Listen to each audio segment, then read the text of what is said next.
ਜੇ ਇੰਡੀਆ ਦੀ economy grow fast ਕਰਦੀ ਹੈ, China also is taking measures, Chinese economy ਵੀ ਗਰੋ ਚੰਗੀ ਕਰਦੀ ਹੈ, ਦੈਨ ਕੈਨੇਡਾ ਦੇ ਅੰਦਰ ਜਿਹੜੇ ਆ ਉਹ ਘੱਟ ਖਤਰਾ ਹੈਗਾ। ਔਰ ਸਭ ਤੋਂ ਵੱਡਾ ਪਾਰਟ ਸਾਡਾ ਅਮਰੀਕਾ ਹੈਗਾ, ਕਿਉਂਕਿ ਸਾਡੀ ਮੋਸਟਲੀ ਅਮਰੀਕਾ ਦੇ ਅੰਦਰ ਹੈ। ਅਮਰੀਕਨ ਇਕਾਨਮੀ ਡਿਪੈਂਡ ਕਰਦਾ ਹੈ ਕਿਸ ਹੱਦ ਤੱਕ ਸਲੋ ਡਾਊਨ ਹੁੰਦੀ ਹੈ।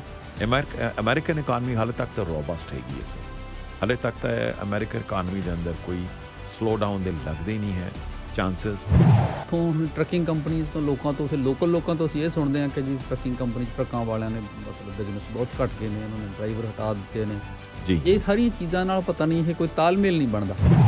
ਐਗਜ਼ਾਮਪਲ ਤੌਰ 'ਤੇ ਮੰਨ ਲਓ ਮੈਂ ਤੁਹਾਨੂੰ $200 ਦੀ ਤੁਹਾਡੇ ਬੱਚੇ ਲਈ RESP ਵੇਚੀ ਮੈਂ, ਠੀਕ ਹੈ, $200 ਦੀ ਮੈਂ RESP ਵੇਚੀ ਅਤੇ ਤੁਸੀਂ ਅੱਜ 1 ਮਹੀਨੇ ਦਾ ਤੁਸੀਂ ਉਹ ਇੰਸਟਾਲਮੈਂਟ ਦਿੱਤੀ $200, ਲੇਕਿਨ ਅਗਲੇ ਮਹੀਨੇ ਮੈਨੂੰ $2,500 ਐਜ਼ ਅ ਸੇਲਸ ਪਰਸਨ ਮੈਨੂੰ ਮਿਲ ਜਾਣੇ।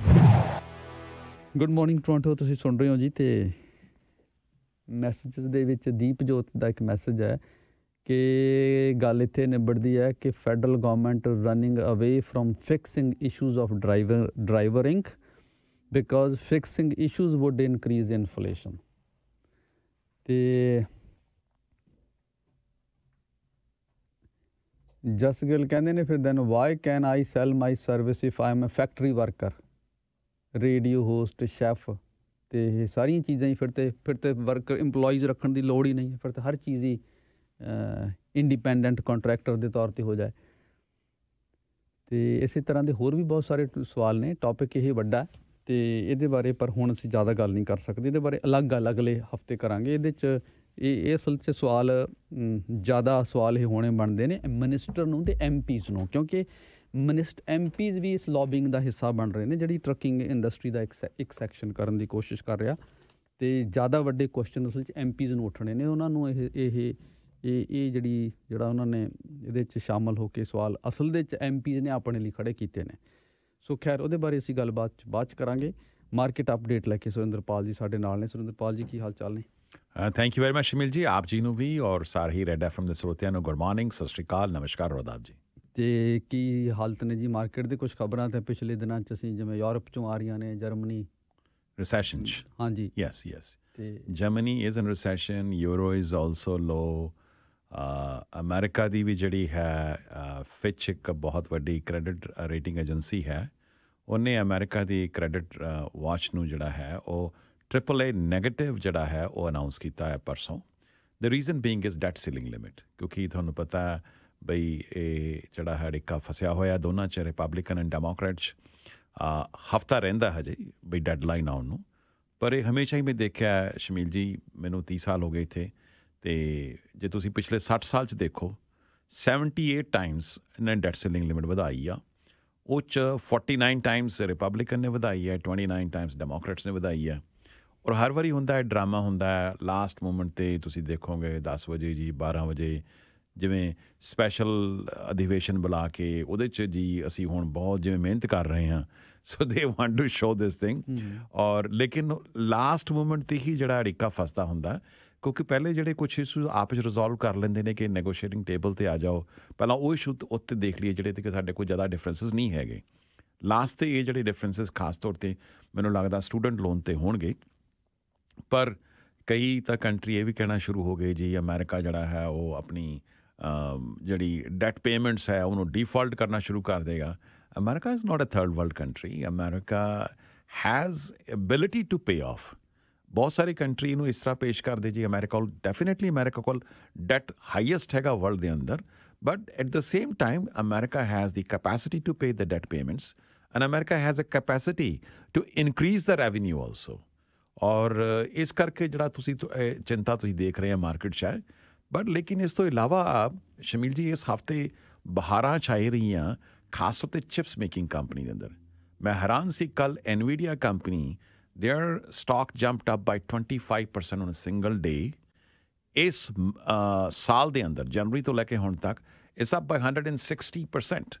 ਉਹ ਇਹ ਕੋਈ ਛੋਟੀ ਮੋਟੀ ਕੰਪਨੀ ਨਹੀਂ ਹੈ, ਇਹ ਕੋਈ ਕੰਪਨੀ ਇੱਦਾਂ ਨਹੀਂ ਹੈ ਬਈ ਹਲੇ ਨਵੀਂ ਲੱਗੀ ਸੀ ਵੀ ਇੱਕਦਮ ਜਿਹੜਾ ਹੈ ਬੇਸ ਬੜਾ ਲੋ ਹੈ ਅਤੇ ਇਸ ਕਰਕੇ ਬੜਾ ਹਾਈ ਰੇਸ ਜਾ ਰਿਹਾ। $750 ਬਿਲੀਅਨ ਦੀ ਕੰਪਨੀ ਸੀ, ਇਸ ਟੱਚਿੰਗ ਨਾਓ ਆਲਮੋਸਟ $1 trillion। ਟ੍ਰਿਲੀਅਨ ਡਾਲਰ 'ਚ ਹਲੇ ਅਮਰੀਕਾ ਦੀ ਸਿਰਫ 5-7 ਕੰਪਨੀਆਂ ਜਿਹੜੀਆਂ ਹੈ ਉਹ ਟੱਚ ਕੀਤੀਆਂ, ਜਿਸ 'ਚ ਕਿ ਐਪਲ ਹੈਗੀ ਆ, ਗੂਗਲ ਦੀ ਪੇਰੈਂਟ ਕੰਪਨੀ ਅਲਫਾਬੈਟ ਹੈ, ਮੈਟਾ ਹੈ, ਐਮਾਜ਼ੋਨ ਹੈ, ਟੈਸਲਾ ਨੇ ਵੀ ਇੱਕ ਵਾਰੀ ਟੱਚ ਕੀਤਾ ਸੀ, Tesla then went down. So now the next company to reach $1 trillion is NVIDIA। ਉਹਦਾ ਰੀਜ਼ਨ ਇਹ ਹੈ ਸਰ ਕਿ AI ਦੇ ਆਰਟੀਫਿਸ਼ੀਅਲ ਇੰਟੈਲੀਜੈਂਸ ਦੇ ਚਿਪਸ ਬਣਾਉਂਦੀ ਆ, ਕਿਉਂਕਿ ਆਰਟੀਫਿਸ਼ੀਅਲ ਇੰਟੈਲੀਜੈਂਸ ਦਾ ਜ਼ਮਾਨਾ ਆਇਆ ਹੁਣ। ਇਹਦੇ 'ਚ ਤੁਸੀਂ ਦੇਖੋ ਮਾਈਕਰੋਸਾਫਟ ਨੇ ਵੀ ਆਪਣੀ ਚੈਟ GPT ਲਾਂਚ ਕੀਤੀ, ਗੂਗਲ ਨੇ ਵੀ ਲਾਂਚ ਕੀਤੀ ਹੈ, ਐਮਾਜ਼ੋਨ ਵੀ ਲਾਂਚ ਕਰਨ ਜਾ ਰਿਹਾ ਹੈ। ਅਤੇ ਇਹਦੇ 'ਚ ਜਿਹੜਾ ਹੈ ਕਿਉਂਕਿ ਇਹਨਾਂ ਨੂੰ ਚਿਪਸ ਚਾਹੀਦੇ ਹੋਣੇ ਆ, ਚਿਪਸ ਵੀ ਕਈ ਤਰ੍ਹਾਂ ਦੇ ਹੁੰਦੇ ਆ। ਚਿਪਸ ਦੇਖੋ ਹੁਣ ਇੰਟੈਲ ਵਰਗੀ ਕੰਪਨੀ ਵੀ ਹੈ, ਉਹਦੇ ਜਿਸ ਤਰ੍ਹਾਂ ਕਹਿੰਦਾ ਪੰਜਾਬੀ 'ਚ ਬਾਜੇ ਵਜੇ ਹੋਏ ਆ, ਉਹਦੇ 'ਤੇ ਕੋਈ ਉਹ ਕਿਸੇ ਜ਼ਮਾਨੇ 'ਚ ਇੰਟੈਲ ਟੌਪ ਦੀ ਚਿਪਸ ਕੰਪਨੀ ਹੁੰਦੀ ਸੀਗੀ। ਅਤੇ ਇਸ ਤਰ੍ਹਾਂ ਹੀ ਕੁਆਲਕਾਮ ਹੈ, ਉਹਦੇ ਵੀ ਕੰਪਨੀ ਦੀ ਕੋਈ ਇੰਨੀ ਵਧੀਆ ਤਰੱਕੀ ਨਹੀਂ ਹੈ। ਹੁਣ ਜਿਹੜੀਆਂ ਕੰਪਨੀਆਂ ਆਰਟੀਫਿਸ਼ੀਅਲ ਇੰਟੈਲੀਜੈਂਸ ਦੇ ਚਿਪਸ ਬਣਾਉਂਦੀਆਂ ਨੇ, ਉਹਨਾਂ ਕੰਪਨੀ ਦੇ ਅੰਦਰ ਜਿਹੜੀ ਬਾਹਰਾਂ ਆਈ ਹੋਈਆਂ, ਅੱਜ ਸਵੇਰੇ ਹੀ ਮਾਰਵਲ ਟੈਕਨੋਲੋਜੀ ਉਹ ਵੀ ਇਹਦੇ ਅੰਦਰ ਹੀ ਇਨਵੋਲਵਡ ਹੈਗੀ ਆ। ਅਤੇ ਖਾਸ ਤੌਰ 'ਤੇ ਤੁਸੀਂ ਇਸ ਹਫ਼ਤੇ ਤੁਸੀਂ ਦੇਖੋਗੇ Nasdaq is a fantastic growth. ਉਹਦੇ ਅੰਦਰ because of the chips and artificial intelligence growth ਹੈਗੀ ਹੈ। ਜੇ ਕੈਨੇਡਾ ਦੀ ਗੱਲ ਕਰੋ, ਕੈਨੇਡਾ 'ਚ ਸਰ ਮੈਂ ਬੜੇ ਚਿਰ ਤੋਂ ਦੇਖ ਰਿਹਾ ਸੀ ਵੀ ਇਸ ਹਫ਼ਤੇ ਸਾਡੇ ਬੈਂਕਸ ਦੀ ਜਿਹੜੀ ਅਰਨਿੰਗ ਆਏਗੀ। ਬੈਂਕਸ ਜਿਹੜੇ ਨੇ ਉਹ ਇੱਕ ਤੁਹਾਨੂੰ ਮਤਲਬ ਇਕਾਨਮੀ ਦੀ ਰੀੜ੍ਹ ਦੀ ਹੱਡੀ ਹੁੰਦੇ ਆ, ਤੁਹਾਨੂੰ ਦੱਸਦੇ ਆ ਵੀ ਇਕਾਨਮੀ ਕਿੱਧਰ ਚੱਲ ਰਹੀ ਹੈ। ਐਕਸੈਪਟ CIBC, ਸਾਰੇ ਬੈਂਕਾਂ ਨੇ ਬੜੀ ਨਿਰਾਸ਼ਾਜਨਕ ਜਿਹੜੀ ਆਪਣੀ ਰਿਪੋਰਟ ਪੇਸ਼ ਕੀਤੀ ਹੈ ਜੀ। ਕਿਸੇ ਵੀ ਬੈਂਕ ਨੇ ਐਕਸਪੈਕਟੇਸ਼ਨਸ ਨੂੰ ਬੀਟ ਨਹੀਂ ਕੀਤਾ। ਖਾਸ ਤੌਰ 'ਤੇ ਕੱਲ੍ਹ TD ਤਾਂ ਆਉਂਦੇ ਮੂੰਹ ਡਿੱਗਿਆ, 4% ਇੱਕ ਦਿਨ 'ਚ ਡਿੱਗਿਆ। Royal bank, these are the 2 biggest banks. ਇਹ ਕਿਸ ਚੀਜ਼ ਦਾ ਫਿਰ ਇਹ ਸੰਕੇਤ ਹੈ, ਕੀ ਕਹਿ ਰਹੀ ਆ? ਦੇਖੋ ਸਰ, ਸੰਕੇਤ ਇਹ ਆ ਵੀ ਹਾਈਐਸਟ ਡੈਟਸ ਕੈਨੇਡੀਅਨਸ ਕੋਲ ਜਿਹੜਾ ਹੈ ਇਨ G7 ਕੰਟਰੀਜ਼ ਦੇ ਅੰਦਰ ਸਭ ਤੋਂ ਜ਼ਿਆਦਾ ਡੈਟ ਹੈਗਾ ਸਰ। ਸਾਡਾ ਡੈਟ ਤੁਸੀਂ ਕਹਿ ਲਓ 2008 'ਚ ਜਿਸ ਤਰ੍ਹਾਂ ਅਮਰੀਕਾ 'ਚ ਕ੍ਰਾਈਸਿਸ ਆਇਆ ਸੀ, ਫਾਈਨੈਂਸ਼ੀਅਲ ਕ੍ਰਾਈਸਿਸ ਆਇਆ ਸੀ, ਉੱਥੇ ਘਰ ਦੇ ਘਰ ਜਿਹੜੇ ਲੋਕ ਬੇਘਰ ਹੋਏ ਸੀਗੇ, ਉਸ ਲੈਵਲ ਤੋਂ ਵੀ ਵੱਧ ਸਾਡਾ ਡੈਟ ਹੈਗਾ। ਲੇਕਿਨ ਇੰਨੀ ਚਿੰਤਾ ਵਾਲੀ ਵਿਸ਼ਾ ਵੀ ਨਹੀਂ ਹੈਗਾ, ਕਿਉਂਕਿ ਅਮਰੀਕਾ ਦੇ ਅੰਦਰ ਜਿਹੜਾ ਹੈ ਬਹੁਤ ਜ਼ਿਆਦਾ ਲੋ ਕਹਿ ਲਓ ਕਿ ਸਿਕਿਉਰਿਟੀ 'ਤੇ ਉਹਨਾਂ ਨੇ ਲੋਨ ਦਿੱਤੇ ਹੋਏ ਸੀ। ਇੱਥੇ ਇੰਨੀ ਮਾੜੀ ਹਾਲਾਤ ਨਹੀਂ ਹੈਗੇ। ਦੂਜੀ ਗੱਲ ਇੱਥੇ ਆ ਕਿਉਂਕਿ ਇੱਥੇ ਇੰਟਰਸਟ ਟੈਕਸ ਡਿਡਕਟੇਬਲ ਨਹੀਂ ਹੈ ਤੁਹਾਡੇ ਪ੍ਰਿੰਸੀਪਲ ਰੈਜ਼ੀਡੈਂਸ 'ਤੇ, ਇਸ ਕਰਕੇ ਹਰ ਬੰਦਾ ਜਿਹੜਾ ਹੈ ਜੀ ਉਹਨੇ ਢੰਗ ਦੇ ਨਾਲ ਔਰ ਆਪਣਾ ਜਿੰਨਾ ਘੱਟ ਤੋਂ ਘੱਟ ਉਹਨੂੰ ਮੌਰਗੇਜ ਚਾਹੀਦੀ ਹੁੰਦੀ ਉੱਦਾਂ ਲੈਂਦਾ ਆ। ਪਰ ਮੋਸਟਲੀ ਜਿਹੜੇ ਇਸ ਟਾਈਮ ਪ੍ਰੋਬਲਮ 'ਚ ਹੈਗੇ ਆ ਉਹ ਕ੍ਰੈਡਿਟ ਕਾਰਡ ਲੋਨਸ ਔਰ ਕਾਰ ਲੋਨਸ ਹੈਗੇ ਨੇ। ਇਹ ਪਹਿਲਾ ਸਟੈਪ ਹੈ, ਤੁਹਾਨੂੰ ਦੱਸ ਰਿਹਾ ਕਿ ਅਸੀਂ ਮਤਲਬ ਡੇਂਜਰ ਜ਼ੋਨ 'ਚ ਜਾ ਰਹੇ ਹਾਂ as far as the debts are concerned. ਅਤੇ ਇਸੇ ਕਰਕੇ ਜਿੰਨੇ ਵੀ ਬੈਂਕਸ ਨੇ ਇਹਨਾਂ ਨੇ ਲੋਨ ਪ੍ਰੋਵੀਜ਼ਨ ਲਈ ਬਹੁਤ ਵੱਧ ਪੈਸੇ ਜਿਹੜੇ ਨੇ ਆਪਣੇ ਆਮ ਜਿੰਨਾ ਰੁਝਾਨ ਹੁੰਦਾ ਉਸ ਤੋਂ ਕਈ ਗੁਣਾ ਵੱਧ ਪੈਸੇ ਜਿਹੜੇ ਇਹਨਾਂ ਨੇ ਲੋਨ ਪ੍ਰੋਵੀਜ਼ਨ ਲਈ ਰੱਖੇ ਆ, ਕਿਉਂਕਿ ਇਹ ਬੈਂਕ ਵੀ ਮੰਨ ਕੇ ਚੱਲ ਰਹੇ ਨੇ ਕਿ ਆਉਣ ਵਾਲੇ ਟਾਈਮ ਦੇ ਅੰਦਰ ਡਿਫਾਲਟਸ ਮੌਰਗੇਜਸ ਦੀਆਂ ਵੀ ਕਾਫੀ ਹੋਣਗੀਆਂ ਸਰ। ਜੇ ਫਿਰ ਜੇ ਨਾਲ ਜੇ ਆਪਾਂ ਨਾਲ ਓਵਰਆਲ ਇਕਨੋਮਿਕਸ ਸਿਨੈਰੀਓ ਨੂੰ ਵੀ ਦੇਖ ਲਈਏ ਜੀ, ਜਿਵੇਂ ਹੁਣ ਯੂਰਪ ਤੋਂ ਖਬਰਾਂ ਆ ਰਹੀਆਂ ਨੇ, ਯੈਸ ਜਰਮਨੀ ਦੀ ਸ਼ੁਰੂਆਤ ਹੈ ਅੱਗੇ, ਫਿਰ ਇਹ ਸਭ ਤੋਂ ਵੱਡੀ ਇਕੋਨਮੀ ਹੈ ਯੂਰਪ ਦੀ ਜੀ, ਅਤੇ ਜਦੋਂ ਹਵਾ ਇੱਧਰ ਨੂੰ ਆਏਗੀ ਥੋੜ੍ਹਾ ਅਸਰ ਤਾਂ ਦਿਖਾਏਗੀ ਨਾ ਉਹ। Yes absolutely. ਲੇਕਿਨ ਕੈਨੇਡਾ ਜਿਹੜਾ sir it's A commodity rich country. Canada is banking upon ਕਿ ਖਾਸ ਤੌਰ 'ਤੇ ਡਿਵੈਲਪਿੰਗ ਨੇਸ਼ਨਸ ਜਿਵੇਂ ਚਾਈਨਾ ਔਰ ਇੰਡੀਆ, ਇਹ ਕਮੋਡਿਟੀਜ਼ ਜ਼ਿਆਦਾ ਲੈਂਦੇ ਨੇ। ਜੇ ਉੱਥੇ ਸਿਚੁਏਸ਼ਨ ਚੰਗੀ ਰਹਿੰਦੀ ਆ, ਹੁਣ ਸੁਣਨ ਨੂੰ ਇਹ ਵੀ ਆਉਂਦਾ ਵੀ ਇੰਡੀਆ ਦੀ ਜਿਹੜੀ ਇਕਾਨਮੀ ਹੈ will be the fastest growing economy in this year in the world, expected ਹੈ ਵੀ 6% ਗਰੋ ਕਰੇਗੀ IMF ਵੱਲੋਂ।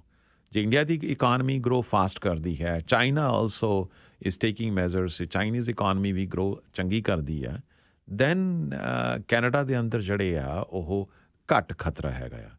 ਔਰ ਸਭ ਤੋਂ ਵੱਡਾ ਪਾਰਟ ਸਾਡਾ ਅਮਰੀਕਾ ਹੈਗਾ, ਕਿਉਂਕਿ ਸਾਡੀ ਮੋਸਟਲੀ ਅਮਰੀਕਾ ਦੇ ਅੰਦਰ ਹੈ। ਅਮਰੀਕਨ ਇਕਾਨਮੀ ਡਿਪੈਂਡ ਕਰਦਾ ਹੈ ਕਿਸ ਹੱਦ ਤੱਕ ਸਲੋ ਡਾਊਨ ਹੁੰਦੀ ਹੈ। ਅਮਰੀਕਨ ਇਕਾਨਮੀ ਹਾਲੇ ਤੱਕ ਤਾਂ ਰੋਬਸਟ ਹੈਗੀ ਹੈ ਸਰ। ਹਾਲੇ ਤੱਕ ਤਾਂ ਅਮਰੀਕਨ ਇਕਾਨਮੀ ਦੇ ਅੰਦਰ ਕੋਈ ਸਲੋ ਡਾਊਨ ਦੇ ਲੱਗਦੇ ਹੀ ਨਹੀਂ ਹੈ ਚਾਂਸਸ। 60 ਈਅਰ ਅਨਐਮਪਲੋਇਮੈਂਟ ਰੇਟ ਉਹਨਾਂ ਦਾ ਲੋ ਹੈਗਾ ਆ। ਔਰ ਪਰ ਇਹ ਚੀਜ਼ਾਂ ਨਹੀਂ ਕਦੇ ਵੀ ਮੈਨੂੰ ਸਮਝ ਆਈਆਂ ਉੱਥੋਂ। ਹੁਣ ਟਰੱਕਿੰਗ ਕੰਪਨੀਜ਼ ਤੋਂ ਲੋਕਾਂ ਤੋਂ ਲੋਕਾਂ ਤੋਂ ਅਸੀਂ ਇਹ ਸੁਣਦੇ ਹਾਂ ਕਿ ਜੀ ਟਰੱਕਿੰਗ ਕੰਪਨੀ ਟਰੱਕਾਂ ਵਾਲਿਆਂ ਨੇ ਮਤਲਬ ਬਿਜ਼ਨਸ ਬਹੁਤ ਘੱਟ ਗਏ ਨੇ, ਉਹਨਾਂ ਨੇ ਡਰਾਈਵਰ ਹਟਾ ਦਿੱਤੇ ਨੇ ਜੀ। ਇਹ ਸਾਰੀਆਂ ਚੀਜ਼ਾਂ ਨਾਲ ਪਤਾ ਨਹੀਂ ਇਹ ਕੋਈ ਤਾਲਮੇਲ ਨਹੀਂ ਬਣਦਾ। You right sir. ਜਿਸ ਤਰ੍ਹਾਂ ਟਰੱਕ ਡਰਾਈਵਰਸ ਆਰ ਦਾ ਫਸਟ ਲਾਈਨ ਵਰਕਰ, ਹਾਂਜੀ, ਤੁਹਾਨੂੰ ਉਹਦੇ ਤੋਂ ਪਹਿਲਾਂ ਪਤਾ ਲੱਗਦਾ ਆ ਜਿਹੜਾ ਇਕਾਨਮਿਸਟ ਕੋਲ ਡਾਟਾ ਸਟੈਟਸ ਆਉਣਾ ਆ। ਇਕਾਨਮਿਸਟ ਨੇ ਕੋਈ ਗਰਾਊਂਡ 'ਤੇ ਜਾ ਕੇ ਨਹੀਂ ਚੈੱਕ ਕਰਦਾ। ਇਕਾਨਮਿਸਟ ਜਿਹੜਾ ਹੈ ਉਹਨੂੰ ਸਟੈਟਸ ਆਉਣਾ, ਸਟੈਟਸ ਆਏਗਾ ਅਨਐਮਪਲੋਇਮੈਂਟ ਦਾ, ਸਟੈਟਸ ਆਏਗਾ GDP ਨੰਬਰ ਦਾ ਸਟੈਟਸ ਆਏਗਾ, ਕਿ ਇਨਫਲੇਸ਼ਨ ਦਾ ਸਟੈਟਸ ਆਏਗਾ, ਇੰਪਲੋਇਮੈਂਟ ਡਾਟਾ ਦਾ, ਉਹਦੇ ਬੇਸ ਦੇ ਹਿਸਾਬ ਨਾਲ ਉਹਨੇ ਡਿਸੀਜਨ ਲੈਣਾ ਉਹ ਹੈ। ਲੇਟ ਚੱਲਦਾ ਹੈ ਮਤਲਬ, ਉਹ ਲੇਟ ਚੱਲਦਾ, ਬਿਲਕੁਲ ਠੀਕ ਕਹਿ ਰਹੇ। ਰਿਸੈਸ਼ਨ ਆਉਣ ਤੋਂ ਉਹਨੂੰ 2 ਸਾਲ ਬਾਅਦ ਪਤਾ ਲੱਗਦਾ, ਜਾਂ 2-3 ਮਹੀਨੇ ਬਾਅਦ ਤੁਸੀਂ ਕਹਿ ਸਕਦੇ ਆ, ਕਿਉਂਕਿ ਡਾਟਾ ਜਿਹੜਾ ਹੈ ਇਹ ਸਟੈਟਸ ਡਾਟਾ 2-3 ਮਹੀਨੇ ਪਿੱਛੇ ਹੁੰਦਾ ਹੈ ਜੀ। ਹੁਣ ਵੀ ਪਿੱਛੇ ਦੇਖੋ, ਇਨਫਲੇਸ਼ਨ ਦੇ ਨੰਬਰ ਜਿਹੜੇ ਆ ਉਹ ਮਾਰਚ ਦੇ ਨੰਬਰ ਆਏ ਸੀ, ਹੁਣ ਅਸੀਂ ਮਈ 'ਚ ਬੈਠੇ ਹਾਂ ਤੇ ਅਸੀਂ ਗੱਲ ਮਈ ਦੀ ਕਰ ਰਹੇ ਹਾਂ। ਤੇ ਮਈ 'ਚ ਤੁਹਾਨੂੰ ਜਿਹੜਾ ਫਸਟ ਲਾਈਨ ਵਰਕਰ ਹੈ, ਜਿਹੜਾ ਤੁਸੀਂ ਕਹਿ ਰਹੇ ਹੋ ਟਰੱਕ ਡਰਾਈਵਰ, ਉਹ ਤੁਹਾਨੂੰ ਬਿਹਤਰ ਦੱਸ ਸਕਦਾ ਹੈ। So you have a better first hand information than the economist sitting in the big tower on a revolving chair and ਉਹ ਜਿਹੜਾ ਉਹ ਤੁਹਾਨੂੰ ਘੱਟ ਦੱਸ ਸਕਦਾ। ਫਸਟ ਲਾਈਨ ਵਰਕਰਸ ਉਹ ਤੁਹਾਨੂੰ ਜ਼ਿਆਦਾ ਪਤਾ ਲੱਗਦਾ ਹੈ। ਇਸ ਕਰਕੇ ਤੁਸੀਂ ਠੀਕ ਕਹਿ ਰਹੇ ਹੋ, ਇਕੋਨਮੀ ਇਜ਼ ਡੈਫੀਨਿਟਲੀ ਸਲੋਇੰਗ ਡਾਊਨ, ਔਰ ਇਹ ਚਿੰਤਾ ਦਾ ਵਿਸ਼ਾ ਵੀ ਹੈਗਾ ਆ। ਬਾਕੀ ਇਹ ਆਉਣ ਵਾਲਾ ਟਾਈਮ ਦੱਸ ਦੇਗਾ। ਜਿਸ ਤਰ੍ਹਾਂ ਤੁਹਾਨੂੰ ਦੱਸਿਆ ਵੀ ਬੈਂਕਾਂ ਦੀ ਅਰਨਿੰਗ ਜਿਹੜੀ ਵੀਕ ਆਈ ਆ, ਲੋਨ ਪ੍ਰੋਵੀਜ਼ਨ ਲਈ ਵੱਧ ਪੈਸੇ ਰੱਖੇ ਆ। So this is what is telling that we are moving into a difficult zone. ਇਸ ਕਰਕੇ ਸਾਨੂੰ ਜਿਹੜਾ ਹੈ, ਇਹਦੇ 'ਚ ਜਿਹੜਾ ਅਸੀਂ ਪਿਛਲੇ ਦਿਨਾਂ 'ਚ ਗੱਲ ਵੀ ਕੀਤੀ ਸੀ, ਜਿਹੜਾ ਇਹ ਹਾਊਸ ਹੋਲਡ ਡੈਟ ਹੈ ਜੀ, ਇਹ ਮਤਲਬ ਕਾਫੀ ਖਤਰੇ ਵਾਲੀ ਘੰਟੀ ਆ। ਐਬਸੋਲੂਟਲੀ ਸਰ, ਬਹੁਤ ਜ਼ਿਆਦਾ ਆ। ਮਤਲਬ ਇਸ ਟਾਈਮ ਤੁਸੀਂ ਦੇਖੋ, ਜਿਹੜੇ ਵੀ ਬੰਦਾ ਇੱਕ ਆਮ ਜਿਹੜਾ ਬੰਦਾ ਟੋਟਲੀ ਡੈਟ ਲੋਡ ਹੈ, ਉਹਦੇ ਮਤਲਬ ਸਿਰ ਤੱਕ ਉਹਨੂੰ ਕਰਜ਼ੇ ਨਾਲ ਡੁੱਬਿਆ ਹੋਇਆ, ਸਭ ਤੋਂ ਪਹਿਲਾਂ ਲੋਨ ਕਿਹੜਾ ਉਹ ਡਿਫਾਲਟ ਕਰੂਗਾ? ਕਾਰ ਲੋਨ ਕਰੂਗਾ, ਫਿਰ ਕ੍ਰੈਡਿਟ ਕਾਰਡ ਲੋਨ ਕਰੂਗਾ, ਫਿਰ ਕਾਰ ਲੋਨ ਕਰੂਗਾ, ਫਿਰ ਮੌਰਗੇਜ 'ਤੇ ਆਏਗਾ। ਕਾਰ ਲੋਨ ਔਰ ਜਿਹੜੇ ਕ੍ਰੈਡਿਟ ਕਾਰਡ ਲੋਨਸ ਨੇ ਉਹ ਡਿਫਾਲਟ ਹੋਣੇ ਸ਼ੁਰੂ ਹੋ ਗਏ ਨੇ। ਮਤਲਬ 30% ਪਿਛਲੇ ਸਾਲ ਨਾਲੋਂ ਵੱਧ ਚੁੱਕੇ ਨੇ ਜੀ ਕਾਰ ਲੋਨਸ। ਅੱਛਾ, ਪਰ ਇਹਦੇ 'ਚ ਬਾਰੇ ਹਾਲਤ ਸਾਡੀ ਇਹ ਹੈ ਕਿ ਅਸੀਂ ਪਿੱਛੇ ਜੇ ਗੱਲ ਵੀ ਕਰ ਰਹੇ ਸੀ, ਮੈਂ ਵੀ ਉਂਝ ਇੱਕ ਰੈਂਡਮ ਸਰਵੇ ਜਿਹਾ ਕੀਤਾ, ਬਹੁਤੇ ਲੋਕਾਂ ਨੂੰ ਤਾਂ ਇਹ ਪੁੱਛੀਏ ਤੁਹਾਡੇ ਸਿਰ ਕਿੰਨਾ ਡੈਟ ਹੈ, ਉਹਨਾਂ ਨੂੰ ਇਹ ਵੀ ਨਹੀਂ ਪਤਾ ਹੁੰਦਾ। This is very ignorance sir. ਜਿਸ ਤਰ੍ਹਾਂ ਮੈਂ ਤੁਹਾਨੂੰ ਦੱਸਦਾ ਵੀ ਆਈ ਰਿਮੈਂਬਰ ਲਾਸਟ ਈਅਰ ਮੈਂ ਕਿਸੇ ਬੱਚੇ ਨੂੰ ਪੁੱਛਿਆ, ਇੰਡੀਆ ਤੋਂ ਨਵਾਂ ਆਇਆ ਸੀ, ਤੇ ਉਹਨੇ ਕਾਰ ਲਈ, ਤੇ ਮੈਂ ਪੁੱਛਿਆ ਵੀ ਤੁਸੀਂ ਕਿੰਨੀ ਦੀ ਕਾਰ ਲਈ ਆ? ਉਹ ਕਹਿੰਦਾ ਮੈਨੂੰ ਪਤਾ ਨਹੀਂ ਅੰਕਲ, ਮੇਰੀ ਪੇਮੈਂਟ $600 ਆ। ਬਸ ਇਹ ਨਹੀਂ ਪਤਾ। ਹਾਂ, ਪਤਾ ਹੈ, ਇਹ ਨਹੀਂ ਪਤਾ ਬਈ ਮੇਰੀ ਉਹ ਫਾਈਨੈਂਸ ਕਾਸਟ ਕਿੰਨੀ ਹੈ, ਮੈਂ ਕਿੰਨੇ ਦੀ ਕਾਰ ਲਈ ਹੈ, ਮੇਰੀ ਕੈਰਿੰਗ ਕਾਸਟ ਕਿੰਨੀ ਹੈ, ਮੇਰੇ ਬਾਕੀ ਚੀਜ਼ਾਂ ਕਿੰਨੇ ਚਾਰਜਸ ਨੇ, ਬਸ $600 ਪਤਾ ਆ। ਤੇ ਉਹ ਬੰਦੇ ਨੇ, ਤੁਸੀਂ ਦੇਖੋ ਸਰ, ਉਹਦੀ ਆਪਣੀ ਵੀ ਗਲਤੀ ਹੈ ਬਈ ਤੁਸੀਂ ਪਹਿਲਾਂ ਦੇਖੋ ਵੀ ਇਹ 24,000 ਦੀ ਕਾਰ ਹੈ, ਕਿ ਮਤਲਬ ਮੈਂ ਫਾਈਨੈਂਸ ਕਰ ਰਿਹਾ, ਕਦੀ 30 ਦੀ ਨਹੀਂ ਦੇ ਰਿਹਾ ਮੈਨੂੰ, ਬਈ $6,000 ਮੈਨੂੰ ਐਕਸਪੈਂਸ ਪਾ ਰਿਹਾ ਹੈ, ਕੈਰਿੰਗ ਐਕਸਪੈਂਸ ਪੈ ਰਿਹਾ ਹੈ, ਕਿੰਨੇ % 'ਤੇ ਲੋਨ ਮੈਂ ਲੈ ਰਿਹਾ, ਕੀ ਮੇਰਾ ਲੋਨ ਫਿਕਸਡ ਹੈਗਾ ਜਾਂ ਵੇਰੀਏਬਲ ਹੈਗਾ ਆ। ਦਿਸ ਨੋ ਸੱਚ ਇਨਫੋਰਮੇਸ਼ਨ। ਨਾ ਉਹਨੂੰ ਆਪ ਜਾਣਨ ਦੀ ਕੋਸ਼ਿਸ਼ ਕਰਦਾ ਬੰਦਾ। ਆਪਣੀ ਗਲਤੀ ਵੀ ਹੈਗੀ ਆ। ਤੁਸੀਂ ਇਹ ਨਹੀਂ ਹੈਗਾ, ਠੀਕ ਹੈ। ਦੇਖੋ ਜੀ, ਕਾਰ ਵਾਲੇ ਜਿਹੜੇ ਉਹ ਤਾਂ ਕਾਰਾਂ ਵੇਚਣ ਨੂੰ ਬੈਠੇ ਆ, ਉਹਨਾਂ ਨੇ ਵੇਚਣੀਆਂ। ਜਿਵੇਂ ਸਿਗਰਟ ਵੇਚਣ ਵਾਲੇ ਸਿਗਰਟ ਵੇਚਦੇ ਆ, ਲੇਕਿਨ you have to see what is good for you, what is injurious for you. ਤੁਸੀਂ ਦੇਖੋ ਵੀ ਤੁਹਾਡੇ ਲਈ ਕਿਹੜੀ ਚੀਜ਼ ਬਿਹਤਰ ਹੈ, ਤੁਸੀਂ ਆਪ ਦੇਖੋ ਸਹੀ ਵੀ ਤੁਸੀਂ $600 ਦੀ ਆਪਣੀ। ਸੋ ਫਿਰ ਇਹ ਸਾਰੀਆਂ ਚੀਜ਼ਾਂ ਆਪਾਂ ਮਿਲਾ ਲਈ, ਗੱਲ ਥੋੜ੍ਹੀ ਜਿਹੀ ਇੱਧਰ ਨੂੰ ਤਾਂ ਚਲੇਗੀ ਕਿਉਂਕਿ ਇਹ ਸਾਡੇ ਰੋਜ਼ਮਰਰਾ ਦੀਆਂ ਪ੍ਰੋਬਲਮਸ ਨੇ ਜੀ। ਓਵਰਆਲ ਮਾਰਕੀਟ ਦੀ ਸਿਚੁਏਸ਼ਨ, ਅਤੇ ਇਹ ਜਿਹੜੀਆਂ ਖਬਰਾਂ ਆ ਰਹੀਆਂ ਨੇ, ਜਿਵੇਂ ਯੂਰਪ 'ਚੋਂ ਖਬਰਾਂ ਆ ਰਹੀਆਂ ਨੇ, ਜਾਂ ਇਸ ਤਰ੍ਹਾਂ ਦਾ ਡੇਟਾ ਇਨਫੋਰਮੇਸ਼ਨ ਜਿਹੜੀ ਸਾਨੂੰ ਆਮ ਲੋਕਾਂ ਕੋਲੋਂ ਆ ਰਹੀ ਹੈ, ਅਤੇ ਸਾਰਿਆਂ ਨੂੰ ਮਿਲਾ ਕੇ ਜਦੋਂ ਤੁਸੀਂ ਦੇਖਦੇ ਹੋ, ਤਾਂ ਫਿਰ ਕੀ ਤੁਹਾਡੇ ਮਨ 'ਚ ਪਿਕਚਰ ਬਣ ਰਹੀ ਹੈ ਇਸ ਵੇਲੇ? ਦੇਖੋ, ਡੈਫੀਨਿਟਲੀ ਸਰ ਸੌਫਟ ਲੈਂਡਿੰਗ ਹੈ, ਇਕਾਨਮੀ ਇਜ਼ ਸਲੋਇੰਗ ਡਾਊਨ, ਔਰ there is a shift happening in the stock market. मैं स्टॉक मार्केट बारे ज़्यादा गल कर सकदा कि आर्टिफिशियल इंटैलीजेंस और chips and electric vehicle, that is the main focus in the stock market now. Traditional कंपनियां ਜਿਹੜੀਆਂ कह लो कि ग्रोसरी दी कंपनियां ने, कोई केबल दी कंपनियां ने, कोई टेलीफोन दी कंपनियां ने, like companies like Walmart, home depot या रॉजर्स, वो इन्हां दा ज़माना चला गया सर। ਆਉਣ ਵਾਲਾ ਟਾਈਮ ਜਿਹੜਾ ਹੈ ਉਹ ਆਰਟੀਫਿਸ਼ੀਅਲ ਇੰਟੈਲੀਜੈਂਸ ਦਾ ਹੈਗਾ। ਚਿਪਸ ਦੀ ਕੰਪਨੀਆਂ, ਜਿਵੇਂ ਤੁਹਾਨੂੰ ਦੱਸਿਆ, Marvell technology, their stock is up pre-market 15% up. NVIDIA yesterday was up by 25%. So there's always an opportunity to make money. ਲੇਕਿਨ ਤੁਹਾਨੂੰ ਦੇਖਣਾ ਬੇਸਿਕਲੀ ਇਕੋਨਮੀ ਆਪਣੇ ਆਪ ਨੂੰ ਰੀਡਿਸਕਵਰ ਕਰ ਰਹੀ ਹੈ। Absolutely sir. ਜਦੋਂ ਵੀ ਸ਼ਮੀਲ ਜੀ ਰਿਸੈਸ਼ਨ ਆਉਂਦਾ ਆ ਜਾਂ ਸੌਫਟ ਲੈਂਡਿੰਗ ਹੁੰਦੀ ਆ, ਇਹਦੇ ਅੰਦਰ ਬਦਲਾਵ ਆਉਂਦਾ ਆ।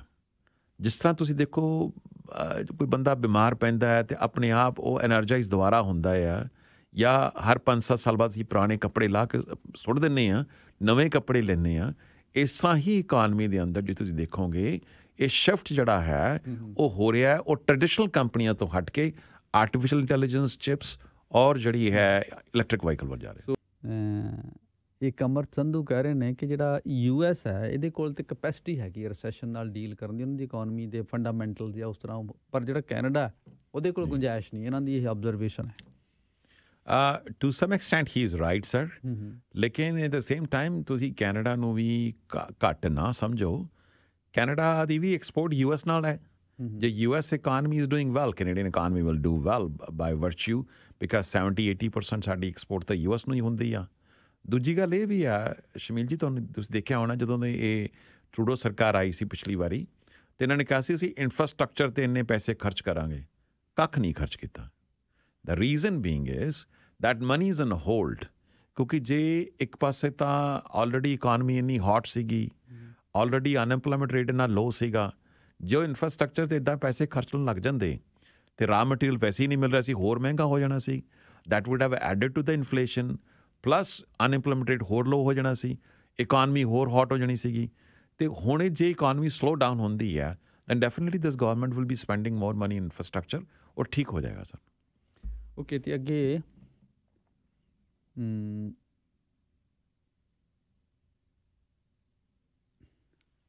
ਮਤਲਬ ਇਸ ਤਰ੍ਹਾਂ ਦਾ ਵੀ ਹੈ ਵੀ ਜਿਵੇਂ ਹੁਣ ਟਰੈਂਡ ਲੱਗ ਰਿਹਾ ਆਰਟੀਫਿਸ਼ੀਅਲ ਇੰਟੈਲੀਜੈਂਸ ਦਾ, ਰਾਜੀਵ ਹੋਰੀ ਕਹਿ ਰਹੇ ਨੇ ਕਿ ਵੀ ਇਹ ਇਸ ਚੱਕਰ ਦੇ ਵਿੱਚ ਜਿਹੜੀ ਨੈਚੁਰਲ ਇੰਟੈਲੀਜੈਂਸ ਹੈ ਉਹ ਰੇਅਰ ਹੋ ਜਾਣੀ ਹੈ, ਤੇ ਮੇਬੀ ਮਤਲਬ ਇਹ ਵੀ ਜਿਹੜਾ ਮੇਰੇ ਖਿਆਲ ਇਹਨਾਂ ਦੇ ਕਹਿਣ ਦਾ ਮਤਲਬ ਉਹ ਵੀ ਇਹ ਜਿਹੜਾ ਜਲਵਾ ਹੈ ਥੋੜ੍ਹੀ ਦੇਰ ਦਾ, ਬਹੁਤ ਸਾਰੇ ਸੈਕਟਰ ਇੱਦਾਂ ਦੇ ਅਮਰਜ ਕਰਦੇ ਨੇ ਮਾਰਕੀਟ 'ਚ, ਕਿਤੇ ਇਹ ਨਾ ਹੋਵੇ ਵੀ ਕਿ ਇਹ ਲੋੜੋਂ ਵੱਧ ਇਹਦੇ 'ਚ ਹੋ ਜਾਏ ਤੇ ਮੁੜ ਕੇ ਇਹ ਜ਼ਿਆਦਾ ਮਾਯੂਸ ਕਰੇ ਲੋਕਾਂ ਨੂੰ। ਦੇਖੋ ਸਰ, ਇਹ ਇੱਕ ਬੜਾ ਜ਼ਬਰਦਸਤ ਫੈਨੋਮੀਨਾ ਤਾਂ ਹੈ। ਜਿਸ ਤਰ੍ਹਾਂ ਤੁਸੀਂ ਦੇਖੋ ਹਵਾਈ ਜਹਾਜ਼ ਆਏ ਸੀ ਇੱਕਦਮ, ਤੇ ਇੱਕਦਮ ਲੋਕਾਂ ਨੇ ਪਹਿਲਾਂ ਉਹਨੂੰ ਐਕਸੈਪਟ ਨਹੀਂ ਕਰ, ਲੋਕ ਡਰਦੇ ਸੀਗੇ। ਫਿਰ ਐਲੀਵੇਟਰ ਆਏ, ਲੋਕ ਐਲੀਵੇਟਰ ਚੜ੍ਹਦੇ ਹੀ ਨਹੀਂ ਸੀਗੇ। ਇੰਡੀਆ 'ਚ ਤਾਂ ਉਹ ਇੱਕ ਨਾਲ ਡਰਾਈਵਰ ਰੱਖਦੇ ਸੀਗੇ ਨਾਲ ਵੀ, ਐਲੀਵੇਟਰ ਜਿਹੜਾ ਉਹ ਚਲਾਏਗਾ ਤੇ ਬੰਦਾ ਡਰੇ ਨਾ ਉਹਨੂੰ, ਠੀਕ ਹੈ। ਉਹਨੂੰ ਵੀ ਐਕਸੈਪਟੈਂਸ ਟਾਈਮ ਲੱਗਿਆ ਸੀਗਾ।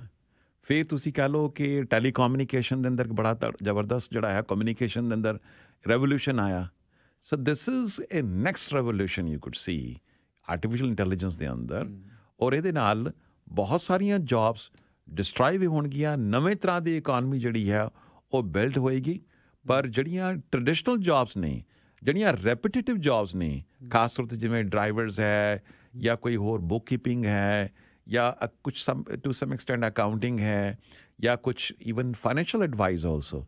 ਫਾਈਨੈਂਸ਼ੀਅਲ ਐਡਵਾਈਜ਼ਰ ਜਿਹੜੇ ਨੇ ਉਹ ਵੀ ਕੱਲ੍ਹ JP Morgan ਦੇ ਚੀਫ ਨੇ ਅਨਾਊਂਸ ਕੀਤਾ ਜੀ, they are also bringing an artificial intelligence financial advice, so which will give you financial advice, ਤੁਹਾਨੂੰ ਵੀ ਤੁਹਾਡੀ ਕੀ ਸਿਚੁਏਸ਼ਨ ਹੈ, ਤੁਹਾਨੂੰ ਅੱਗੋਂ ਕੀ ਚਾਹੀਦੀ ਹੈ। ਅਤੇ ਇਸ ਤਰ੍ਹਾਂ ਦੀ ਚੀਜ਼ਾਂ ਜਿਹੜੀਆਂ ਜਦੋਂ ਆ ਜਾਣਗੀਆਂ, ਜਿਹੜੀ ਰੈਪੀਟੇਟਿਵ ਵਰਕ ਹੈਗਾ ਉਹਦੀ ਡੈਫੀਨੇਟਲੀ ਆਬਸੋਲੀਟ ਹੋ ਜਾਣਗੇ। ਮੇਬੀ ਦੁਨੀਆ ਇੰਨੀ ਡਿਫਰੈਂਟ ਹੋਏਗੀ ਵੀ ਸ਼ਾਇਦ ਅਸੀਂ ਇਮੈਜਿਨ ਹੀ ਨਹੀਂ ਕਰ ਸਕਦੇ ਇਸ ਵੇਲੇ। ਬਿਲਕੁਲ ਸਰ, ਅਗਲੇ 5 ਸਾਲ ਤੁਸੀਂ ਦੇਖਣਾ ਬਹੁਤ ਫਰਕ ਹੋਊਗਾ ਸਰ। ਅੱਛਾ, ਇੱਕ ਅੱਗੇ ਅਤਿੰਦਰ ਲਿਖ ਰਹੇ ਨੇ ਕਿ ਕਹਿੰਦੇ I don't know why US, ਇਹਨਾਂ ਦਾ ਖਿਆਲ ਹੈ ਕਿ trying to hide its financial numbers, maybe just to stay in oil and trading game. ਨਹੀਂ ਸਰ, ਐਸੇ ਅਮਰੀਕਾ ਇਜ਼ ਜਗ ਜ਼ਾਹਿਰ ਹੈ ਸਰ, $24 trillion ਉਹਨਾਂ ਦਾ ਡੈਟ ਹੈਗਾ ਆ। This is the America is I feel is a very transparent society, so is Canadian. ਹਾਂ, ਕੁਛ ਇੱਕ ਡਿਵੈਲਪਿੰਗ ਕੰਟਰੀ ਹੈਗੇ ਨੇ ਜਿੱਥੋਂ ਅਸੀਂ ਜਾਣਦੇ ਹਾਂ ਵੀ ਉਹ ਹਰ ਚੀਜ਼ ਹੀ ਕੁੱਕ ਹੁੰਦੀ ਹੈ, ਹਰ ਚੀਜ਼ ਹਾਈਡ ਕਰਨ ਦੀ ਕੋਸ਼ਿਸ਼ ਕਰਦੇ ਹੈ। We come from those even communist country ਤੋਂ ਕਈ ਲੋਕ ਆਉਂਦੇ ਨੇ, ਉਹ ਹਰ ਟਾਈਮ ਹਰ ਚੀਜ਼ ਨੂੰ ਡਾਊਟ ਹੀ ਕਰਦੇ ਰਹਿੰਦੇ ਨੇ ਕਿਉਂਕਿ ਉੱਥੇ ਚੀਜ਼ ਹੀ ਡਾਊਟਫੁਲ ਹੁੰਦੀ ਹੈ। ਪਰ ਐਸੀ ਕੋਈ ਗੱਲ ਨਹੀਂ ਸਰ। ਅੱਛਾ, ਰਿਸ਼ੀ ਜੀ ਪੁੱਛ ਰਹੇ ਨੇ ਕਿ ਇਹ ਆਪਣਾ ਗੋਲਡ ਰਿਜ਼ਰਵ ਕੈਨੇਡਾ ਦੇ, ਇਹਨਾਂ ਬਾਰੇ ਕੀ? ਵੈਰੀ ਲੋ ਸਰ। ਗੋਲਡ ਰਿਜ਼ਰਵ ਤਾਂ ਕੈਨੇਡਾ ਕੋਲ ਆਲਮੋਸਟ ਨੈਗਲੀਜੀਬਲ ਹੋਏਗਾ ਮੇਰੇ ਖਿਆਲ ਨਾਲ। ਸ਼ਮੀਲ ਜੀ, ਤੁਹਾਡੇ ਜਾਂ ਮੇਰੇ ਘਰ ਉਨਾ ਜ਼ਿਆਦਾ ਗੋਲਡ ਹੋਣਾ ਜਿੰਨਾ ਗਵਰਨਮੈਂਟ ਆਫ ਕੈਨੇਡਾ ਕੋਲ ਨਹੀਂ ਹੋਣਾ। ਗੋਲਡ ਦੇ don't believe in keeping that gold reserves. Gold ਕਿਸੇ ਟਾਈਮ 'ਤੇ 1970 ਤੱਕ ਹੁੰਦਾ ਸੀ ਵੀ ਤੁਸੀਂ ਇੰਨਾ ਗੋਲਡ ਆਪਣੇ ਸੈਂਟਰਲ ਬੈਂਕ 'ਚ ਰੱਖੋਗੇ, ਓਨੀ ਕਰੰਸੀ ਛਾਪ ਸਕਦੇ ਹਾਂ, ਲੇਕਿਨ ਉਸ ਤੋਂ ਬਾਅਦ ਐਸਾ ਕੁਛ ਵੀ ਨਹੀਂ ਹੈ। ਗੋਲਡ ਰਿਜ਼ਰਵ ਜੇ ਤੁਸੀਂ ਦੇਖੋਗੇ, ਇੰਡੀਆ ਔਰ ਚਾਈਨਾ ਇਹਨਾਂ ਕੋਲ ਸਭ ਤੋਂ ਵੱਧ ਹੋਏਗਾ ਜੀ, ਬਜਾਏ ਕਿ ਅਮਰੀਕਾ ਜਾਂ ਕੈਨੇਡਾ ਦੇ। ਅੱਛਾ, ਆਖਰ ਦੇ ਵਿੱਚ ਇੱਕ ਹੁਣ ਜਿਹੜੀ ਸਾਡੀ ਆਮ ਜ਼ਿੰਦਗੀ ਦੀ ਜਿਹੜੀ ਫਾਈਨੈਂਸ਼ੀਅਲ ਚੀਜ਼ਾਂ ਨੇ, ਜਿਹੜਾ RESP ਬਾਰੇ ਕਈ ਵਾਰ ਅੱਜ ਕੱਲ੍ਹ ਗੱਲ ਚੱਲਦੀ ਹੈ, ਕੋਈ ਉਹ 15% ਬੋਨਸ ਵਾਲਾ ਸਿਸਟਮ ਖਤਮ ਹੋ ਗਿਆ, ਉਹਦੇ ਬਾਰੇ ਜਾਣਨਾ ਚਾਹੁੰਦੇ ਆ। ਜੀ। ਉਹ ਸ਼ਮੀਲ ਜੀ, ਆਈ ਵਾਸ ਰੀਅਲੀ ਸਰਪ੍ਰਾਈਜ਼ਡ। ਦੇਖੋ, ਇੱਕ ਕੰਪਨੀ ਐਡਵਰਟਾਈਜ਼ ਕਰਦੀ ਸੀ ਕਿ ਤੁਸੀਂ RESP ਕਰਾਓ, ਤੁਹਾਨੂੰ ਅਸੀਂ 15% ਬੋਨਸ ਦਿਆਂਗੇ। ਇਹਨੂੰ ਪੰਜਾਬੀ 'ਚ ਕਹਿੰਦੇ ਆਪਣਾ ਸਿਰ ਆਪਣੀ ਜੁੱਤੀ। ਕਿਹੜੀ ਕੰਪਨੀ ਤੁਹਾਨੂੰ 15% ਆਪਣੇ ਵੱਲੋਂ ਐਕਸਟਰਾ ਬੋਨਸ ਦੇਗੀ? That company was charging you very high MER, management expense ratio, 4 ਤੋਂ 4.5%, ਔਰ ਉਹਦੇ ਅੰਦਰ ਉਹ ਜਿਹੜਾ ਸੇਲਸ ਪਰਸਨ ਹੈ ਉਹਨੂੰ ਕਮਿਸ਼ਨ ਅਪਫਰੰਟ ਪੇ ਕਰਦੀ ਸੀ। ਐਗਜ਼ਾਮਪਲ ਤੌਰ ਤੇ ਮੰਨ ਲਓ ਮੈਂ ਤੁਹਾਨੂੰ $200 ਦੀ ਤੁਹਾਡੇ ਬੱਚੇ ਲਈ RESP ਵੇਚੀ ਮੈਂ, ਠੀਕ ਹੈ, $200 ਦੀ ਮੈਂ RESP ਵੇਚੀ ਤੇ ਤੁਸੀਂ ਅੱਜ 1 ਮਹੀਨੇ ਦਾ ਤੁਸੀਂ ਉਹ ਇੰਸਟਾਲਮੈਂਟ ਦਿੱਤੀ $200, ਲੇਕਿਨ ਅਗਲੇ ਮਹੀਨੇ ਮੈਨੂੰ $2,500 ਐਜ਼ ਅ ਸੇਲਸ ਪਰਸਨ ਮੈਨੂੰ ਮਿਲ ਜਾਣੇ ਆ। ਤੇ ਉਹਦੇ 'ਚ ਕੀ ਹੋਣਾ ਆ ਕਿ ਉਹ ਤੁਸੀਂ ਆਪਣੀ RESP ਤੁੜਾ ਨਹੀਂ ਸਕਦੇ, ਨੰਬਰ 1। ਨੰਬਰ 2, ਤੁਹਾਡੇ ਤੋਂ ਕੰਪਨੀ ਨੇ 4.5% ਜਿਹੜੇ ਆ ਉਹ ਤੁਹਾਡੇ ਤੋਂ MER ਚਾਰਜ ਕਰਨੀ ਹੈ। ਨੰਬਰ 3, ਤੁਸੀਂ ਉਹ ਪੋਰਟਫੋਲੀਓ 'ਚ ਕੋਈ ਚੇਂਜਸ ਨਹੀਂ ਕਰ ਸਕਦੇ। ਤੇ ਇਹ ਜਿਹੜਾ ਰੈਗੂਲੇਟਰ ਸੀਗੇ, ਇਹ ਜਿਹੜੀ ਹੈ ਕਿ ਫਰੰਟ ਐਂਡ ਲੋਡ ਜਾਂ ਜਿਹੜੀ ਕਹਿ ਲਓ ਕਿ ਡੈਫਰਡ ਸੇਲਸ ਚਾਰਜਸ, ਇਹ ਬੈਨ ਕੀਤੇ ਹੈ। MFDA ਨੇ ਵੀ, ਮਿਊਚੁਅਲ ਫੰਡ ਡੀਲਰ ਐਸੋਸੀਏਸ਼ਨ ਨੇ ਵੀ, FSRA ਨੇ ਵੀ, ਜਿਹੜੀਆਂ ਕਿ ਰੈਗੂਲੇਟਰੀ ਬਾਡੀਜ਼ ਨੇ, ਉਹਨੇ ਕਿਹਾ ਵੀ ਬੜੀ ਗਲਤ ਚੀਜ਼ ਹੈਗੀ ਆ ਬਈ ਤੁਸੀਂ ਉਹਨੂੰ ਪਤਾ ਹੀ ਨਹੀਂ ਹੈ ਜਿਹੜਾ ਬੰਦਾ ਲੈ ਰਿਹਾ, ਮੈਂ ਤੁਹਾਡੇ ਤੋਂ ਕੋਈ ਚੀਜ਼ ਤੁਹਾਨੂੰ ਵੇਚ ਰਿਹਾ, ਤੁਹਾਨੂੰ ਨਹੀਂ ਪਤਾ ਕਿ ਮੈਂ $2,500 ਅਪਫਰੰਟ ਬਣਾ ਰਿਹਾ, ਠੀਕ ਹੈ, ਤੇ ਇਹ ਬਿਲਕੁਲ ਇਲੀਗਲ ਹੈਗੀ ਆ। ਉਹ ਚੀਜ਼ ਇਲੀਗਲ ਕਰਕੇ ਉਹਨਾਂ ਨੇ ਸਾਰੀ ਕੰਪਨੀ ਨੋਟਿਸ ਦਿੱਤਾ ਵੀ ਤੁਸੀਂ ਚੀਜ਼ ਬੰਦ ਕਰੋ ਪ੍ਰੈਕਟਿਸ। ਕੱਲ੍ਹ 25 ਮਈ ਤੱਕ ਉਹ ਜਿਹੜਾ ਪ੍ਰੋਡਕਟ ਸੀਗਾ ਬਈ 15% ਬੋਨਸ ਵਾਲਾ, ਕਿਉਂਕਿ ਇੰਸਟੈਂਟ ਕਮਿਸ਼ਨ ਮਿਲਦੀ ਏਜੰਟ ਨੂੰ, ਬਿਲਕੁਲ ਗਲਤ ਚੀਜ਼ ਹੈਗੀ ਹੈ, ਕਿਉਂਕਿ ਉਹਦੀ ਜਿਹੜੀ ਪਰਫਾਰਮੈਂਸ ਦੇਖੋਗੇ ਪਿਛਲੇ 10 ਸਾਲ ਦੀ 2% ਵੀ ਨਹੀਂ ਹੈ। ਤੁਹਾਨੂੰ ਇਨਵੈਸਟਮੈਂਟ ਕਰਕੇ ਤੁਸੀਂ ਇਨਵੈਸਟਮੈਂਟ 'ਚ ਤੁਹਾਨੂੰ 6-7% ਰਿਟਰਨ ਨਹੀਂ ਮਿਲਦੀ, ਕਿਉਂ ਕਰੋਗੇ ਤੁਸੀਂ? ਔਰ ਆਈ ਵਾਜ਼ ਰੀਅਲੀ ਸਰਪ੍ਰਾਈਜ਼, ਮੈਨੂੰ ਖੁਦ ਨੂੰ 5-7 ਕਾਲਾਂ ਆਈਆਂ ਕਿ ਭਾਈ ਸਾਹਿਬ ਬੰਦ ਹੋ ਰਿਹਾ, ਤੁਸੀਂ ਪਲੀਜ਼ ਆ ਕੇ ਮੇਰੀ ਅੱਜ ਚੀਜ਼ ਕਰ ਦੋਗੇ। ਇਹ ਤੇ ਉਹ ਚੀਜ਼ ਹੋਈ, ਕੋਈ ਡੇਂਜਰਸ ਦਵਾਈ ਸੀ ਵੀ ਸਰਕਾਰ ਬੰਦ ਕਰ ਰਹੀ ਹੈ ਵੀ ਇਹਦੇ ਬਹੁਤ ਗਲਤ ਸਿੱਟੇ ਨਿਕਲਦੇ ਨੇ, ਤੇ ਤੁਸੀਂ ਕਹਿ ਰਹੇ ਨਹੀਂ ਮੈਂ ਲੈਣੀ ਹੋਈ ਆ। ਤੇ ਇਹ ਬੜੀ I don't blame even the general public, I blame the biased agents ਜਿਹੜੇ ਕਿ ਇਸ ਚੀਜ਼ ਦਾ ਪ੍ਰਚਾਰ ਕਰਦੇ ਨੇ, ਰੇਡੀਓ 'ਤੇ ਜਾ ਕੇ ਕਹਿੰਦੇ ਨੇ ਜੀ ਇਹ ਬੰਦ ਹੋਣ ਵਾਲਾ, ਇਹ 15% ਬੋਨਸ ਤੁਹਾਨੂੰ ਮਿਲਣਾ ਨਹੀਂ ਮੁੜ ਕੇ। ਲੇਕਿਨ ਸਾਡੇ ਲੋਕ ਵੀ ਉਹ ਲਾਲਚ 'ਚ ਆ ਜਾਂਦੇ ਆ, ਔਰ ਲੋਕੀ ਵੀ ਸਾਡੇ, ਮੈਂ ਸਮਝਦਾ ਜੀ, ਉਹ ਸੁਣਨਾ ਚਾਹੁੰਦੇ ਆ ਜੋ ਉਹਨਾਂ ਨੂੰ ਚੰਗਾ ਲੱਗਦਾ। ਤੁਸੀਂ ਸੱਚੀ ਗੱਲ ਦੱਸੋ ਵੀ ਇਹ ਬਿਲਕੁਲ ਇਹ ਗੱਲ ਬਈ ਇਹਦੇ 'ਚ ਇਸ ਤਰ੍ਹਾਂ ਆ ਬਈ ਤੁਸੀਂ ਦੇਖੋ ਤੁਸੀਂ MER ਕਿੰਨੀ ਦੇ ਦੋਗੇ? ਉਹ 15% ਤਾਂ ਕੁਛ ਵੀ ਨਹੀਂ ਹੈਗਾ ਆ ਉਹਦੇ ਅੱਗੇ। ਤੁਸੀਂ ਜਿੰਨੀ, ਜੇ ਤੁਸੀਂ MER ਉਸ ਤੋਂ 4-5 ਗੁਣਾ ਵੱਧ ਤੁਸੀਂ ਜਿਹੜੀ ਆ ਉਹ ਫੀਸਾਂ ਦੇ ਦੋਗੇ, ਫਿਰ ਤੁਸੀਂ ਬੰਦੇ ਹੋਏ ਆ। ਹੁਣ ਜਿਵੇਂ ਤੁਸੀਂ ਗੱਲ ਕਰ ਸੀ ਇਕੋਨਮੀ ਸਲੋ ਡਾਊਨ ਹੋ ਰਹੀ ਹੈ, ਤੁਸੀਂ ਬੰਦ ਨਹੀਂ ਕਰ ਸਕਦੇ ਉਹਦੀ ਪੇਮੈਂਟ। 18 ਸਾਲ ਦੇ ਤੁਸੀਂ ਬੰਨੇ ਹੋਏ ਆ, ਤੁਸੀਂ ਪੋਰਟਫੋਲੀਓ ਨਹੀਂ ਕੋਈ ਚੇਂਜ ਕਰ ਸਕਦੇ। ਜੇ ਸਪੋਜ਼ ਹੁਣੇ ਮੈਂ ਤੁਹਾਨੂੰ ਗੱਲ ਦੱਸਿਆ ਵੀ ਹੁਣ ਜਿਹੜਾ ਸ਼ਿਫਟ ਆ ਰਿਹਾ ਇਕੋਨਮੀ 'ਚ ਜਾਂ ਸਟਾਕ ਮਾਰਕੀਟ ਸ਼ਿਫਟ ਆ ਰਿਹਾ ਬਈ, ਜੇ ਤੁਸੀਂ ਮੰਨ ਲਓ ਬੈਂਕਿੰਗ ਸਟਾਕਸ ਰੱਖੇ ਹੋਏ ਸੀਗੇ, banking stocks are not good at the moment, you want to move the money to the artificial intelligence ਜਾਂ ਚਿਪਸ ਜਾਂ ਇਲੈਕਟ੍ਰਿਕ ਵਹੀਕਲ, ਉਹਨਾਂ 'ਚ ਟੈਕਨੋਲੋਜੀ ਤੁਸੀਂ ਮੂਵ ਕਰਨੀ ਹੈ, ਕਰ ਹੀ ਨਹੀਂ ਸਕਦੇ, ਤੁਸੀਂ ਕੁਝ ਨਹੀਂ ਕਰ ਸਕਦੇ। ਉਸ ਬੰਦੇ ਦਾ ਕੰਮ ਸਿਰਫ ਇਹ ਹੈ ਕਿ ਤੁਹਾਡਾ ਹੱਥ ਫੜ ਕੇ ਉਹਨੇ ਸਾਈਨ ਕਰਵਾ ਕੇ ਕੰਪਨੀ ਨੂੰ ਦੇ ਦਿੱਤੇ, ਉਹਨੇ ਆਪਣੀ ਕਮਿਸ਼ਨ ਲੈ ਲਈ, ਉਸ ਤੋਂ ਬਾਅਦ ਤੁਸੀਂ ਜਾਣੋ, ਤੁਹਾਡਾ ਕੰਮ ਜਾਣੇ। ਫਿਰ ਸਾਡੇ ਲੋਕ ਇਹ ਕਹਿਣਗੇ ਜੀ RESP ਬਹੁਤ ਮਾੜੀ ਗੱਲ ਹੈ ਜੀ, ਇਹ ਸਹੀ ਗੱਲ ਨਹੀਂ ਹੈਗੀ ਜੀ। ਦੇਖੋ RESP ਕੋਈ ਮਾੜੀ ਗੱਲ ਨਹੀਂ ਹੈਗੀ ਹੈ, RESP is a very good. RESP ਦੇ ਅੰਦਰ ਜਿਹੜੇ ਪ੍ਰੋਡਕਟਸ ਨੇ ਜਿਹਦੇ ਅੰਦਰ ਵੀ ਕੋਈ ਕਮਿਸ਼ਨ, ਜਿਹੜੀ ਅਪਫਰੰਟ ਕਮਿਸ਼ਨ ਹੈ, ਡੈਫਰਡ ਸੇਲਸ ਚਾਰਜਸ ਹੈ, ਤੁਸੀਂ ਪੁੱਛੋ, ਤੁਹਾਡੇ ਕੋਲ ਹੱਕ ਹੈ, ਤੁਸੀਂ ਹਰ ਚੀਜ਼ ਕੋਈ ਲੈਣੀ ਹੈ। ਈਵਨ ਰੀਅਲ ਸਟੇਟ ਤੁਸੀਂ ਆਪਣੇ ਕਿਸੇ ਨੂੰ ਆਪਣਾ ਘਰ ਲਿਸਟ ਕਰਦੇ ਹੋ, ਉਹਨੂੰ ਪੁੱਛਦੇ ਵੀ ਕਿੰਨੇ % ਕਮਿਸ਼ਨ ਤੂੰ ਲਏਗਾ, ਅੱਗੇ ਕਿੰਨੀ ਦੇਂਗਾ। ਇਸ ਤਰ੍ਹਾਂ ਹੀ ਜੇ ਤੁਸੀਂ RESP ਲੈਣੀ ਹੈ, ਕੋਈ ਵੀ ਇਨਵੈਸਟਮੈਂਟ ਪ੍ਰੋਡਕਟ ਲੈਣੀ ਹੈ, ਕੋਈ ਵੀ ਫਾਈਨੈਂਸ਼ੀਅਲ ਐਡਵਾਈਸ ਲੈਣੀ ਹੈ, ਇੰਸ਼ੋਰੈਂਸ ਲੈਣੀ ਹੈ, you have every right of asking the agent how much commission you will get it. ਔਰ ਇਨਫੈਕਟ ਸ਼ਮੀਲ ਜੀ, ਸਾਡਾ ਇੱਕ ਡਿਸਕਲੋਜ਼ਰ ਸਟੇਟਮੈਂਟ ਵੀ ਹੁੰਦੀ ਆ ਕਿ ਜਦੋਂ ਤੁਹਾਨੂੰ ਕੋਈ ਏਜੰਟ ਕੋਈ ਇੰਸ਼ੋਰੈਂਸ ਜਾਂ ਕੋਈ ਇਨਵੈਸਟਮੈਂਟ ਪ੍ਰੋਡਕਟ ਸੈਲ ਕਰਦਾ ਹੈ, ਹੀ ਹੈਜ਼ ਟੂ ਡਿਸਕਲੋਜ਼ ਕਿਹੜੀ ਕੰਪਨੀ ਨਾਲ ਕੰਮ ਕਰਦਾ ਔਰ ਕਿਹੜੀ ਕੰਪਨੀ ਜ਼ਿਆਦਾ ਬਿਜ਼ਨਸ ਕਰ ਰਿਹਾ ਹੈ, weather he is being motivated ਕਿ ਕਿਸੇ ਕੰਪਨੀ ਨੇ ਕੋਈ ਇਨਸੈਂਟਿਵ ਰੱਖਿਆ ਤੁਹਾਨੂੰ ਜੀ ਯੂਰਪ ਦੇ ਟ੍ਰਿਪ 'ਤੇ ਭੇਜਾਂਗੇ, ਉਸੇ ਕੰਪਨੀ ਦੀ ਉਹ ਪ੍ਰੋਡਕਟ ਜਾਂ ਜਿਹੜਾ ਹੈ ਇੰਸ਼ੋਰੈਂਸ ਜ਼ਿਆਦਾ ਵੇਚ ਰਿਹਾ ਹੈ। So you can ask these questions. So ਮੈਨੂੰ ਹੁਣ ਘੜੀ ਰਿਮਾਈਂਡ ਕਰਵਾ ਰਹੀ ਹੈ ਕਿ ਸਾਡਾ ਟਾਈਮ ਹੋ ਗਿਆ, ਤੇ ਜੇ ਤੁਸੀਂ ਜਾਣ ਤੋਂ ਪਹਿਲਾਂ ਨੰਬਰ ਆਪਣਾ ਸ਼ੇਅਰ ਕਰ ਸਕੋ। Sure, Shamil ji. Any person has any question on any financial products, give me a call. My number is 416-573-4798. 416-573-4798. Punjabi 'ਚ 416-573-4798.